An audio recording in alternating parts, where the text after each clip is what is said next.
देश के बहुत सारे लोग अब तक मीडिया पर सवाल उठा रहे थे और ये कह रहे थे कि जब देश में इतना कुछ चल रहा है, चीन के साथ सीमा विवाद चल रहा है, भारत में आर्थिक रूप से बहुत परेशानी लोगों को हो रही है, बेरोजगारी बढ़ रही है, कोविड-19 का दौर चल रहा है, ऐसे में भी मीडिया सारे दिन सुशांत सिंह राजपूत की खबरें दिखाता रहता है। कई लोगों ने ऐसी शिकायतें की, लेकिन क्या आप इस बात पर यकीन करेंगे कि सुशांत सिंह राजपूत का ये मामला और बॉलीवुड का ये मामला अब भारत की संसद तक पहुंच गया है और भारत की संसद में भी इस पर चर्चाएं हो रही हैं। और आज बड़ा सवाल जो भारत की संसद में पूछा गया वो ये है कि क्या बॉलीवुड के खिलाफ षड्यंत्र किया जा रहा है। ये सवाल आज भारत की संसद में पूछा गया है।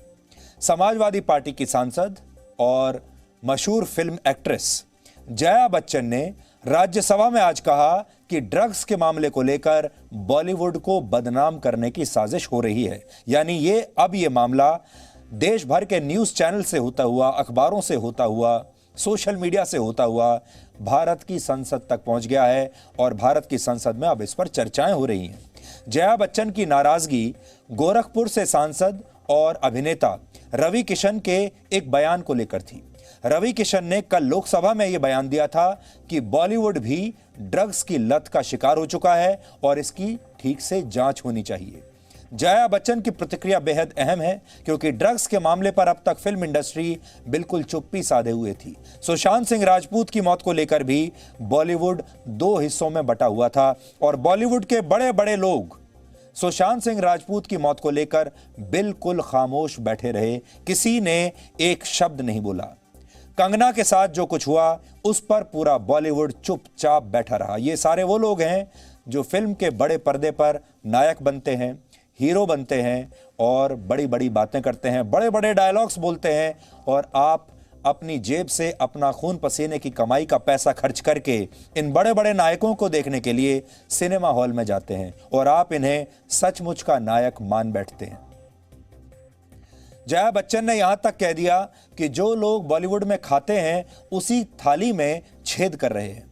लेकिन जैसे ही जया बच्चन ने संसद में बॉलीवुड को बदनाम करने का आरोप लगाया, उनके समर्थन और विरोध में अलग अलग बयानों की झड़ी लग गई। सबसे पहले हम आपको राज्यसभा में दिए गए जया बच्चन के उस बयान को सुनवाते हैं जिसमें उन्होंने ड्रग्स के मामले पर फिल्म इंडस्ट्री का खुलकर बचाव किया है। आप सुनिए क्या कहा है उन्होंने। Sir, people who have made their name in this film industry have called it a gutter. I completely disagree and I really disassociate, and I hope the government tells these people who have made their earning, name and fame in this industry to stop using such language. Just because there are few people, you cannot tarnish the image of the entire industry. Right. I was really embarrassed and ashamed that yesterday one of our members in the Lok Sabha spoke, who is from the industry, against, I'm not taking a name, against the film industry. It's a shame. जिस थाली में खाते हैं उसमें छेद करते हैं, गलत बात है। जिस थाली में खाते हैं उसी में छेद करते हैं। जया बच्चन बहुत नाराज हैं, बहुत गुस्से में हैं कि बॉलीवुड को बदनाम किया जा रहा है। लेकिन आपने क्या इस बात को पर गौर किया, आपने नोट किया, जया बच्चन ने सुशांत सिंह राजपूत की मौत के बारे में कुछ नहीं कहा। इससे उन्हें कोई परेशानी नहीं हुई। उन्होंने कंगना रनौत के साथ जो कुछ हुआ मुंबई में उसके बारे में, उनके बचाव में कुछ नहीं कहा। वो पहली बार अब अपना बयान दे रही हैं, वो भी देश की संसद में, और वो ये कह रही हैं कि बॉलीवुड को बदनाम करने की कोशिश की जा रही है। जया बच्चन के बयान पर सबसे पहली प्रतिक्रिया कंगना रनौत की ही आई है और उन्होंने ये पूछा है कि जया जी, क्या आप तब भी यही कहती जब मेरी जगह आपकी बेटी श्वेता को पीटा जाता, घसीटा जाता और उसके साथ बदसलूकी की गई होती, तो भी तब जब वो टीनेज में हो? क्या आप यही बात अभिषेक के बारे में भी बोलती जब उसे लगातार परेशान किया जाता और एक दिन वो अपने घर में लटकता हुआ पाया जाता? मैं आपसे हाथ जोड़कर कहती हूं कि हम लोगों के लिए भी कुछ संवेदना दिखाइए। ये लिखा है कंगना रनौत ने जया बच्चन को। जया बच्चन जिस तरह से आज बात कर रही हैं, ऐसा लगता है जैसे वो बॉलीवुड की फर्स्ट लेडी हैं, बॉलीवुड की फर्स्ट फैमिली की सदस्य हैं और बच्चन परिवार जो है वो बॉलीवुड की फर्स्ट फैमिली है। जया बच्चन तो यहां इतना बोल रही हैं, लेकिन अमिताभ बच्चन ने अभी तक ना तो सुशांत सिंह राजपूत के बारे में अपना मुंह खोला है, ना कंगना रनौत के बारे में अपना मुंह खोला है अभी तक, ना ही जो कुछ इतने महीनों में जो चल रहा है फिल्म इंडस्ट्री में उसके बारे में उन्होंने एक भी बयान दिया है। आपको याद होगा अभी 2-3 दिन पहले ही अमिताभ बच्चन की ट्रोलिंग हो रही थी और लोग ये कह रहे थे कि आप चुप क्यों बैठे हैं, आप खुलकर बोलते क्यों नहीं। लेकिन ये भी देखिए अजीब सी बात है, अमिताभ बच्चन की ट्रोलिंग इसलिए हो रही है क्योंकि वो कुछ बोलते नहीं, वो चुपचाप बैठे हैं, और जया बच्चन की ट्रोलिंग इसलिए हो रही है क्योंकि वो खुलकर संसद में बोल रही हैं। लेकिन समस्या यह है कि जया बच्चन ने जो आज कहा उससे देश के बहुत सारे लोग उनसे एग्री नहीं करते। जया बच्चन और कंगना रनौत की इस बहस से सवाल उठता है कि क्या एक्टर को सिर्फ एक्टिंग करनी चाहिए या देश के बड़े मुद्दों पर सामने आकर बोलना भी चाहिए। एक एक्टर को क्या करना चाहिए? आप एक एक्टर को किस भूमिका में देखना चाहते हैं?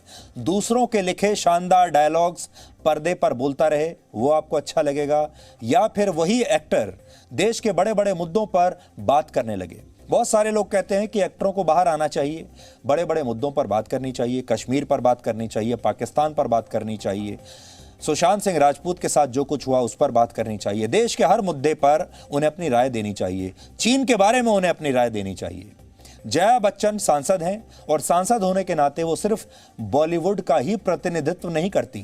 संसद इस देश की है, राज्यसभा पूरे देश की है। उनसे उम्मीद की जाती है कि वो किसी मुद्दे पर जब बोलेंगी तो बहुत सोच समझ कर बोलेंगी।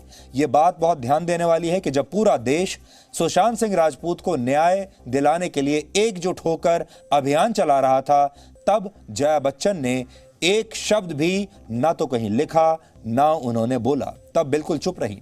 जब कंगना रनौत के दफ्तर को अवैध बताकर उस पर बुलडोजर चलाया जा रहा था, तब भी जया बच्चन बिल्कुल चुप रही। लेकिन हैरानी है कि जब ड्रग्स के मामले में रिया चक्रवर्ती के फंसते ही जया बच्चन बोल पड़ी। उन्होंने इस बारे में बोलने के लिए देश की संसद को चुना, यानी देश के सबसे बड़े राजनीतिक मंच को उन्होंने यहां बॉलीवुड के लिए इस्तेमाल कर लिया और यह पूरा मामला आज संसद तक पहुंच गया। अब आप मीडिया को क्या दोष देंगे? यहां आपके लिए जानना भी बहुत जरूरी है कि जया बच्चन के समर्थन में कौन कौन से बड़े एक्टर आज ही एक ही दिन के अंदर सामने आ गए। इनमें से कई फिल्मकार भी हैं, एक्टर भी हैं, और इनमें कौन कौन है? कुछ नाम तो ऐसे हैं जिनका आपको अंदाजा अभी तक हो गया होगा। इनमें फरहान अख्तर का नाम है, इनमें जोया अख्तर का नाम है, सोनम कपूर का नाम है, तापसी पन्नू है, अनुभव सिन्हा है और दिया मिर्जा जैसे कलाकार शामिल हैं। ये सारे लोग तुरंत जया बच्चन के समर्थन में आ गए। इसलिए आज हम ये पूछ रहे हैं कि एक एक्टर को सिर्फ एक्टिंग करनी चाहिए या बड़े मुद्दों पर बोलना भी चाहिए? जिस तरह से सुशांत सिंह राजपूत की मौत में ड्रग्स रैकेट की बात सामने आई है, यह सवाल जरूर पूछा जाएगा कि जया बच्चन आखिर किसको बचाना चाहती हैं, किसके लिए जया बच्चन परेशान हो रही हैं, क्योंकि पूरा बॉलीवुड तो खुद कई महीनों से बिल्कुल शांत बैठा है, चुप बैठा है। बड़े बड़े कलाकार, बड़े बड़े एक्टर, बड़े बड़े फिल्म प्रोड्यूसर, डायरेक्टर और बड़े बड़े हीरो अपने अपने घरों में बंद होकर बैठे हुए हैं। ये सवाल सिर्फ जया बच्चन से नहीं बल्कि बॉलीवुड के हर उस कलाकार से है जो अपने ही कुछ साथी कलाकारों के साथ अन्याय होने पर चुप बैठा हुआ था। ये सारे कलाकार, ये सारे हीरो वो हैं जो फिल्मी पर्दे पर अन्याय के खिलाफ आवाज उठाते हैं और हमेशा जीत जाते हैं। लेकिन असल जिंदगी में जब अन्याय होता है तो ये चुपचाप सब कुछ सहते रहते हैं। अमिताभ बच्चन भी सुशांत सिंह राजपूत की मौत पर अब तक बिल्कुल चुप रहे हैं। सुशांत के लिए इंसाफ की मांग उठाने वाले चाहते हैं कि वो उनकी मौत पर बात करें, यानी अमिताभ बच्चन को खुलकर बात करनी चाहिए, सामने आना चाहिए, समर्थन करना चाहिए। लोग ये भी चाहते हैं कि अमिताभ बच्चन बॉलीवुड में ड्रग्स रैकेट पर भी अपनी राय देश को बताएं। लेकिन आज जया बच्चन ने इस मामले पर जो कुछ कहा है उससे साफ हो गया है कि बॉलीवुड अब दो हिस्सों में बंट गया है। कई फिल्म कलाकारों ने जया बच्चन के बयान के समर्थन में ट्वीट किए हैं, उनके बयान को उनके साहस की निशानी बताया है। जया बच्चन ने जो बयान दिया था वो सांसद और एक और अभिनेता रवि किशन के बयान की प्रतिक्रिया में था। जया बच्चन के बयान पर रवि किशन ने जो जवाब आज दिया है वो भी आपको जरूर सुनना चाहिए। जया जी मेरी बात समझी नहीं कि मैं इस इंडस्ट्री को प्रोटेक्ट करना चाह रहा हूं, जो इंडस्ट्री विश्व की सबसे बड़ी इंडस्ट्री है, वर्ल्ड की लार्जेस्ट इंडस्ट्रीज को कौन खोखला करना चाह रहा है? जया जी से मेरा यही सवाल है कि कौन इसको बर्बाद करना चाह रहा है, कौन इनडायरेक्टली इसमें आ रहा है, कौन ड्रग्स करके यूथ को, युवाओं को, हीरोज़ को ख़त्म करना है जो रोल मॉडल्स हैं देश के, तो एक फैशन ना बन जाए। तो ये सारी चीज़ों को रोकने के लिए हमने ये बात कही थी। और जया जी को उन्होंने सुना ही नहीं। पहली बात, पूरी फिल्म इंडस्ट्री ड्रग्स नहीं ले रही है, कुछ लोग ले रहे हैं। और ना मैंने गटर का इस्तेमाल किया शब्द का, ना मैंने कुछ नाली कहा। जया जी ने कहा जी थाली में खाते हैं, तो जया जी उसमें छेद करते हैं। मैं आपको बता दूं, ना मुझे कोई किसी ने थाली दी कभी, ना मुझे फिल्म इंडस्ट्री में किसी ने खाना दिया। मैंने स्वयं की एक भोजपुरिया थाली बनाई, स्वयं को लॉन्च किया। भोजपुरी समाज ने, देश ने सुपरस्टार बनाया और आज 1 लाख लोगों का रोज़गार चलता है इस इंडस्ट्री से। सो आप कोई सोचना ही नहीं चाहिए कि थाली खाना उसके लिए, छेद उसके लिए सूट करता है जिसको किसी ने लॉन्च किया, जिसका कोई गॉडफादर हो। मेरा तो कोई गॉडफादर ही नहीं रहा, स्वयंभू हूँ मैं। लोग चल कर आते हैं, मैं रेंग कर आया हूँ जया जी ऊपर। तो ये सब सोचना चाहिए, क्योंकि मेरे जैसा सेल्फ मेड आदमी पे आरोप नहीं लगाना चाहिए।